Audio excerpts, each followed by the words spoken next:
All right, we're going to go ahead and take a look at this game from Ultraman versus Jason. Some feedback. Question was kind of on how we play against Mech and in this new patch. One thing that I'm going to note is that the opening is really unclear in terms of what is the best way to open. I went through this game slightly before this, and I did notice that we tried to emulate more of a traditional ZBT opening, which is fine. So we'll just go under the assumption that we're trying to do, a normal three base hatchery is setup is still a normal thing, and we'll go from there. But I will talk a little bit about how that is a little bit challenging. The biggest thing is, and this is important, we do want to be making sure that we get this creep tumor now. So inject tumor, because we have such a slow worker start now, and we need to afford many more queens, as well as the third base, which is all more expensive. The queens, third base, less workers, all means that we have more money to spend and less money made. So getting this creep tumor is going to be a pretty big, as opposed to double injecting, which used to be viable. Making 6 Zerglings is a bit much early on, so we already lost one.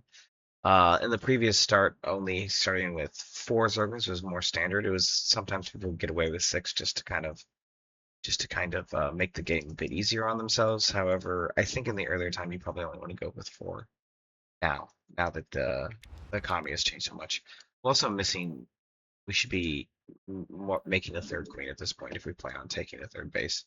But we kind of start to see the problem with this, which is we already have quite a bit of we already have 3 larvae to spend plus the queen. So if we do that, I think we would have enough money once once this overload finishes. So that would be 175, would take us down to 200, less 150, so we'd still have 50 left over. So we would technically have enough money for this all here. So that's okay.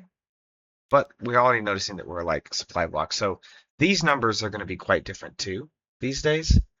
I don't have good numbers for you right now in terms of like when you should make this overlord, but what you should note is that if you ever like actually bring yourself to supply block, which we see we're floating right here, this is obviously too late to be making the overlord. So probably you're going to want to be looking to make this overlord before the third for sure, but probably around 29, 27, something like this, the overlord should start.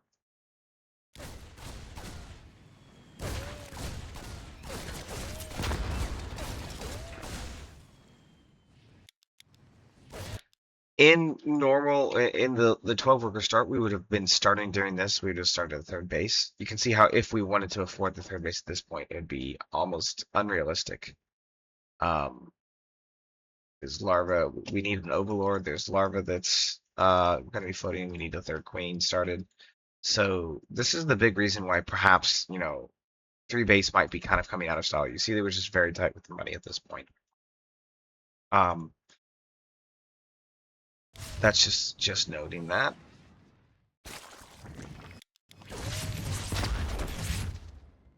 We should be queuing up queens right now. Not sure what we just spent all this money on. Maybe more lords. Hmm. Yeah, I don't know. Maybe we queued up. Yeah, we queued up the base. This is something we want to get out of the habit of doing. Is like going all the way from this mineral line to the base here. What you want to do is you want to be getting the habit of sending the drone early, just move commanding, and then not obligating these funds until you actually get there. We see that like it looks like we're macroing pretty well. We have 94 minerals, but there's 2 problems with that. Is there's actually 300 minerals that is doing nothing. Like we're actually floating 300 minerals here until the time that this drone gets to here. Um, Furthermore, if this Reaper is a little bit better, this base may not even go up, and then we just find ourselves. Looks like it is going to get up, so that's nice. But in general, let's try to like split this up into 2 actions. Move command over here and spend all the money, and then once it gets there, then you can actually spend. You can actually do that. Okay, so we're still missing. We finally get the third queen underway. We have tons of larvae now, and that we are unable to spend. So now we're really starting to feel the pressures. This overlord is probably okay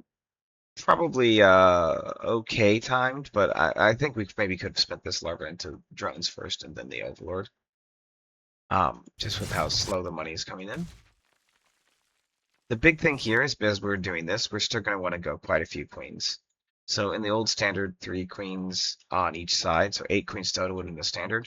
Probably we're going to want to try to something similar to that if if we're planning on doing this 3 base opening.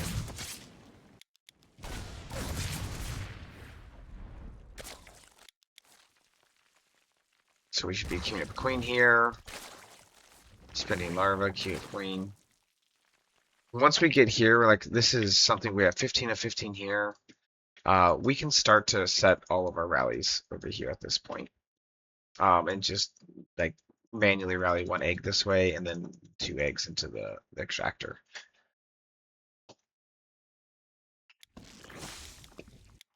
Okay, so let's get out of the opening territory and just start thinking about the game. And this is where, in general, we kind of wanted more units already.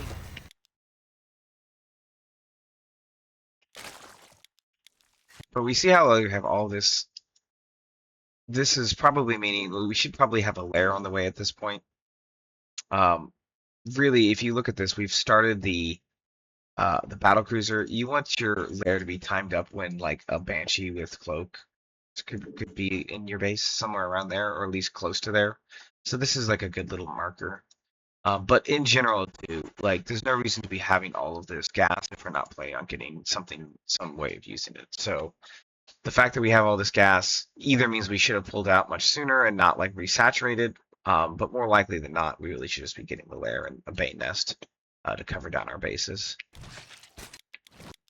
4th base should be going up just about now. And then the big thing here that I really wanted to go over is I wanted to go over overlord positions. So this is where, let's see if this works. Do we see? Okay, hold on. Give me 1 second, and I will switch my screen. Oops.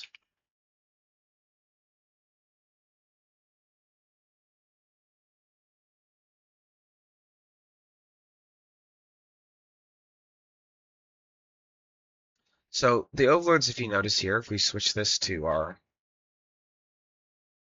view, just so we can see what our view looks like, you kind of notice that like the vision of the overlords kind of stops right here, and it stops right here. Just right here, this one is like half the vision of the overlord is in the creep, if that makes sense. And here, even more than half the vision of the overlord. If we draw this line, more than half the vision of this overlord is like covered by actual creep. So a very small amount is actually out and above. And here it's a little bit better. And here this is really, I mean, this is okay for the air. So the big thing is we want to make sure that we're maximizing the use of the overlords. And so also looking at where can we like have, because if it's Hellion rotations, where we want to be able to see the rotations. So where are the Hellion rotations from here going to actually happen? The answer is they're not really going to happen here, right? Like the Hellions are not going to the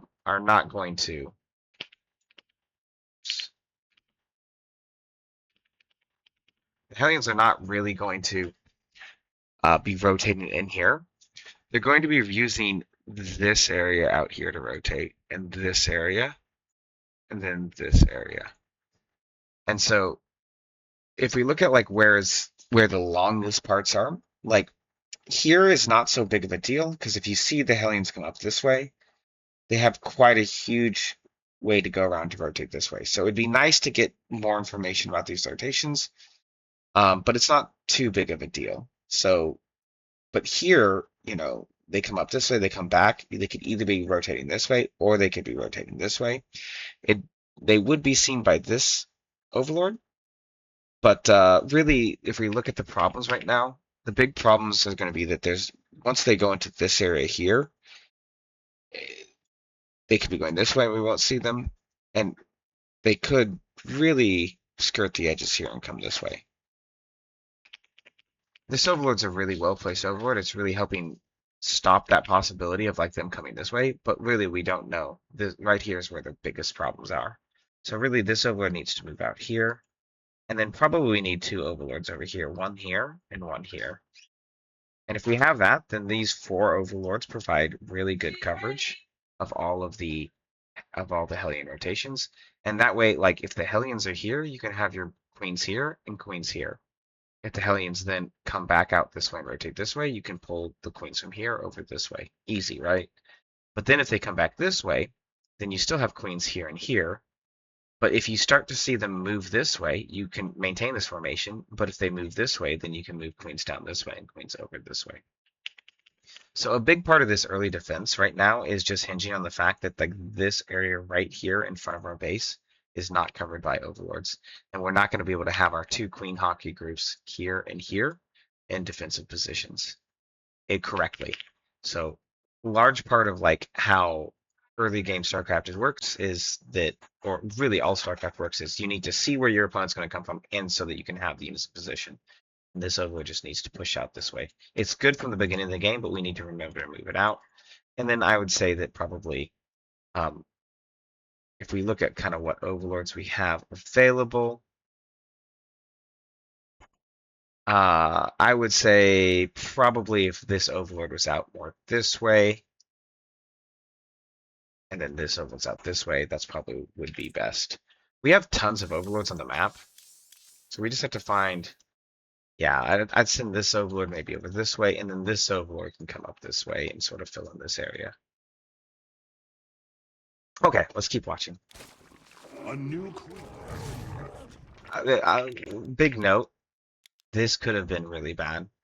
So these Hellions, they come in and Jason's very conservative with his Hellion movement. But there's actually nothing here that stops him from just coming in and roasting this entire middle line. Thank you. Thank you. I'll see you on Monday.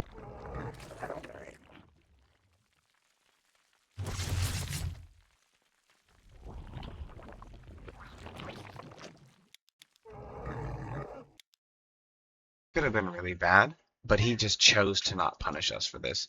And that all comes down to that overlord positioning. Okay. We're still missing our base. At this point, we definitely need to get our fourth base up, and we need to start looking at getting drones for it. I would also say that if we did a good job of, probably where Overlord sack is going way too late here. So not sure what time these Overlords should be sacking.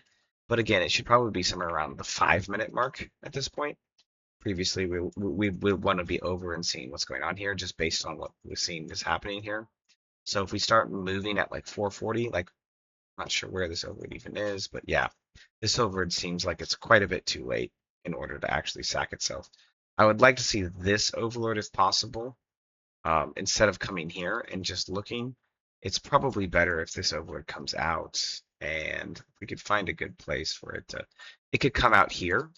So when it sees the base, it comes out here, it's close to this pillar. It can move this pillar if it needs to, but then it can like start moving in and sacking itself in. That'd probably be best. And I'd start if it's sitting here, you're probably going to start moving by 420 or 430, so that you ideally are over here around the 5-minute mark. And that just gives you a good idea of what's going on. When you see all this, the big things to note here is there is no tech lab for the barracks at this point. You see that he has enough money that he could have the tech lab if he wanted to. So this is a strong indication that it's not going to be bioplay. The other thing as well that we see is that there is no research upgrade being happening. So none of this is conclusive, but these are really strong tells that it's going to be bot, it's going to be mech, and this is a strong tell that it is a battle cruiser.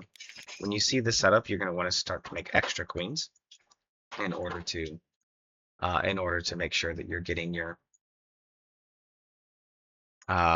getting a proper defense against battle cruisers, as well as if he's doing some sort of hellbat timing or something like that. At this point, we definitely want our lair in our 5th base.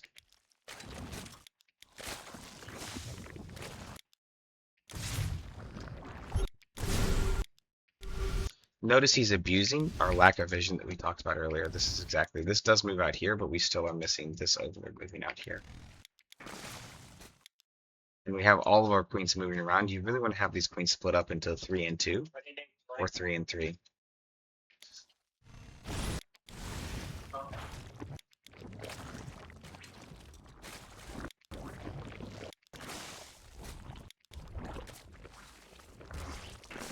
All right, here we have 42 Zerglings. This is kind of a lot of Zerglings. What I'd prefer to see is I'd prefer to see a faster Roach Warren. I'd prefer to see more drones with some larva efficient. The big thing that's going to be stopping us from getting more drones is how much larva we have. So if we make a roach horn, we can make fewer roaches, but fewer larvae worth of roaches, but then we can have more drones out to help defend against these very small amount of units.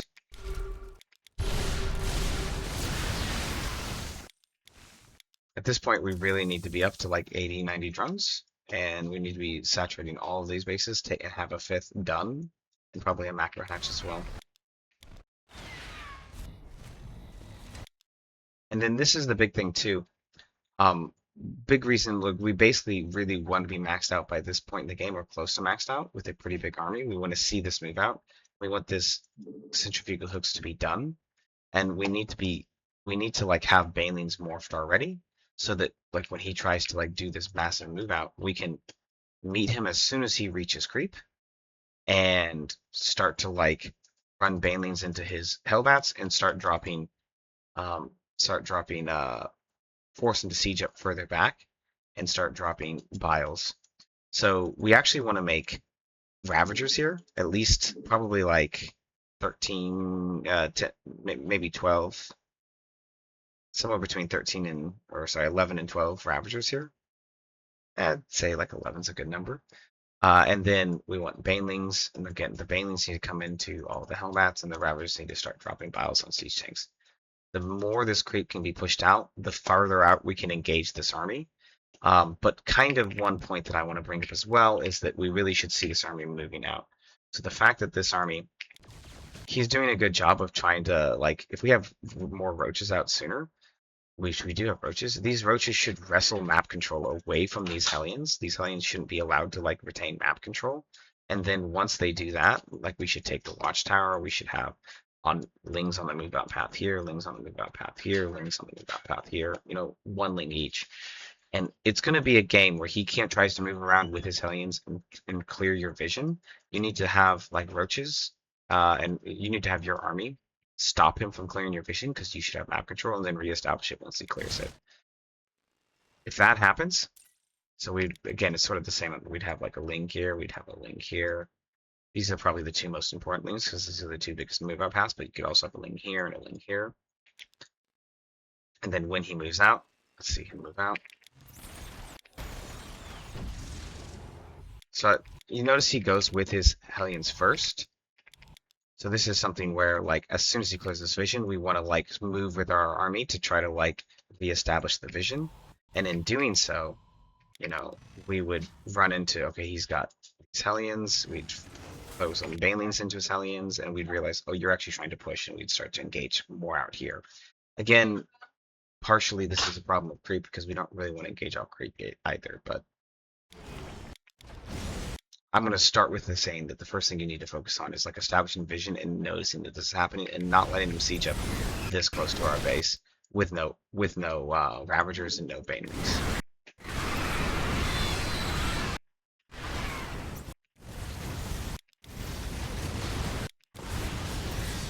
And the game's very cooked. As soon as he gets this position and we don't have Ravagers and Banelings, even with Ravagers and Banelings, it's not great, but as soon as he gets his position without Ravager Banelings, it's completely cooked this game. Okay, so the rest of this game is really, he's 20 workers up. He's about to take a fourth base. We still aren't mining from our fourth. This is a great place to leave the game. Just kind of looking back, like, the next 6 minutes of this game are pretty much unproductive for you, and it's just going to be like an exercise in emotional loss. You're coping right now and trying to feel like how do I deal with this? But it's much better to just leave the game at this point and kind of look at the mistakes you made up to this point and then move on to the next. So learning how to kind of get rid of some of our emotional coping when we're in games and like acknowledge when we've lost and move on is a really huge part of trying to get better at StarCraft. Okay, so that is the review that I have for you. Thanks. Bye.